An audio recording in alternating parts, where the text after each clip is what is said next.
Okay, like she said, I'm Rachel Holbrook, and I teach at Johnson County Middle School part-time 7th grade language arts, and then I also work in our district as the TIS, Technology Integration Specialist. And this project was designed to meet the needs of my enrichment class that I teach. And so I wanted to have our newspaper more authentic. The newspaper, the way it's set up in Johnson County, we have a county-wide newspaper that goes out about once a month. And at the middle school, all of the information put in the newspaper is done so by teachers. So we submit pictures and they have small captions, but we don't really have any student writing for the most part. So I wanted a newspaper that was actually produced by the students. So the area of focus for my project was on the acquisition and refinement of advanced writing skills for 7th grade students through the marriage of technology innovation with the production and distribution of authentic writing. And I was really excited this year because some of my students also took part in the author workshop, and they have books downstairs, and so they were also a part of this project. And I'll talk a little bit more about that later, but I also, where I do TIS work, I wanted to include technology, and I'm a big Harry Potter fan. I have been from the beginning, and so in my mind, I thought, okay, I love the newspapers. If you've ever seen the Harry Potter movies, and how it has the pictures and they just come to life. Well, there's the technology is there now to kind of make that happen, and so that's what I envisioned when I took on this project for my students. And so my research question was, what impact will incorporating augmented reality technology in newspaper production have on students' perception of produced newspapers? So I wanted to know, what did the students think of our current newspaper? And then once we went through this project, what did they think about it after we did our own? So my action plan, first of all, I wanted my students in my language arts enrichment class to design, research, produce, and distribute a student-created newspaper featuring augmented reality and interactive QR codes. And for those of you that may not be familiar with augmented reality, that is where you have an app, and it can be on your phone or it can be on an iPad, and you open that app and you hold it over, and I'll show you a video in a moment, but you hold it over a picture, and that picture can either jump up and come to life, or it can link you to a video, but it's interactive. It's not something that's there just sitting on the paper. And so that technology is there, and I thought, how much more engaging are my kids going to be if that's a part of our newspaper versus just printing a picture and putting a caption with it. I wanted my students to use Chromebooks and Google Apps, because we're a Google school, to research and create the content for newspaper articles. And then students would use the iPad Pro that I purchased, equipped with the Erasmus app and a QR code generator. And the Erasmus app, are any of you familiar with it at all? Okay. It's a specific app that lets you go in and create, and they're called auras, and you create the content you want to happen when you scan that picture or that information. And if you've ever been to Universal Studios in Florida, they use that app. So when you scan, there's certain pictures they have up and logos around the park, and you scan that app and things happen and you get to interact. So I thought it was really neat if I could bring that to my students. For the project evaluation, we did a pre and post survey that was administered to students in my team using Google Forms. I'd originally planned to do that with the entire school, and I thought it was better to start small and then we could build larger capacity. So we went with the team of students that I taught. I evaluated the perception they had toward the school's current newspaper. And then after students created their own newspapers featuring augmented reality and QR codes, another survey was given to see if their perceptions had changed.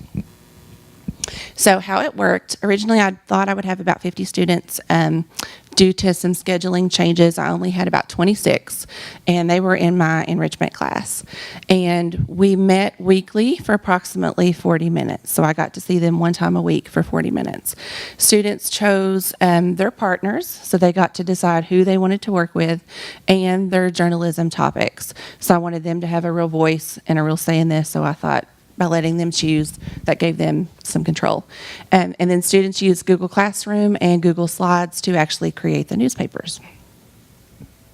Okay, this is a screenshot from the Google Classroom that I set up. So students were enrolled in my Eagle Nest News, and I created a template using Google Slides, and if you're not familiar, it's more than just PowerPoint. It was great to be able to create different templates. So we created a newspaper template, and basically all I had to do was, after I created that template, I just got to sit back and watch the kids. I pushed it out there. They decided where they wanted pictures. They put their content where they wanted it. They did the editing. They did the revising. So it was them actually doing the work. But this is just kind of a screenshot to show you the group that I created. Okay, here was their summaries that they had to do because I wanted to know what are you researching, what are they working on, so that I could monitor their progress. And this was, they had to turn in weekly summaries to me on what they were working on. So this is where they, in a sample summary page that they turned in. And then here is one sample of a news paper that was created, a newsletter. And I brought some to show. And so you can see they're two-sided. We printed this on the large paper. And the great thing was that the students did all of the designing. So the only thing I said to them was that you need some pictures and we need to use QR codes, and we're going to try this Erasmus app, and you decide the content, you decide the layout, and if they had any problems, I was there as a guide, but I wanted this to be their work. I wanted it to be authentic so they could see how this worked. So you can see this was, I think, from January, right after President Trump was elected. So they were still talking about the presidential election. That was a big topic for them, and so that was what they felt was the most important story. And they voted on what they wanted where, what they thought should be their focus article, that sort of thing. We had upcoming events in the school and community. They thought that was important to include. Politics, they wanted to dive a little deeper in that than I wanted them to, but they wanted to voice their own opinions, so they had a little section where they could do that as well. We went 1-to-1, 7 through 12 in our district this year in October with Chromebooks, and that was a huge undertaking. And so they wanted to include a section for Chromebook tips just on students who weren't familiar. That was to help the students. These newsletters were intended to go home so that way parents could read them. So we had a Chromebook tip section. We had sports. I had several students that were involved in sports, so they wanted to include that. We also had inspirational quotes, and I had these awesome girls who wanted to make everybody feel better, and they are so positive all the time, and I thought that was great. And they said, "Can we do quotes?" And I said, "Sure. That's not typically in a newspaper we pick up, but this is yours, so I want it to be what you have in there." And then we also had a healthy food section, and we did some recipes. I think that was for Valentine's Day coming up on strawberries dipped in yogurt and then frozen. So they included that recipe. And then I had a couple little boys that love comic books, so they wanted to do a comic book review, a movie review. These two students were involved with our speech and drama, and so they were very active in those kind of things. So they wanted to do the movie review, and I think they did Star Wars when that was out. And then we did some shout-outs. They wanted to recognize good things that were going on in our school, and so they actually went to teachers to do the shout-outs. And so this is one of the QR codes that they included, and that was a teacher shout-out. And then we had an advertisement for a fundraiser going on at that time. Choir was raising money for a trip, so they were selling pizzas, so we wanted to include that information as well. Okay, and this is a little video to kind of show you how, in theory, Erasmus is supposed to work. And I'm hoping it'll work.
Father of the bride in 1950, Elizabeth at 18 announced her real-life engagement to Nicky Hilton, a handsome 23-year-old heir to the Hilton Hotel fortune.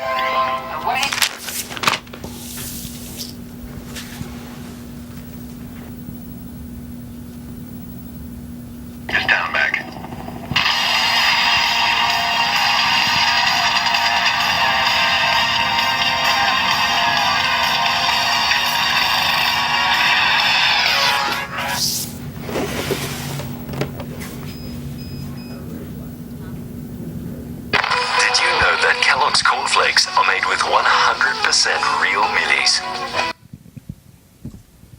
And I'll go really quick. There was a QR code, and so the pros was that this experience allowed them to have that authentic writing. It was student created, it was engaging, it was appropriate, but there were some cons, and we found that out with the Erasmus app.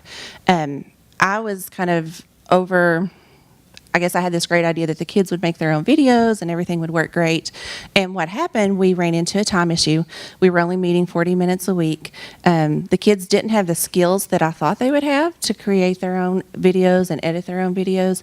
They were able to, you saw in the video where it linked to a video that was already made. You heard Barbara Walters talking. We were able to create some of those videos where they linked to already created material, and the students were able to do that once we learned how to do that, but we didn't get the chance to actually create our own videos because I wanted the students to be able to do interviews and that kind of thing.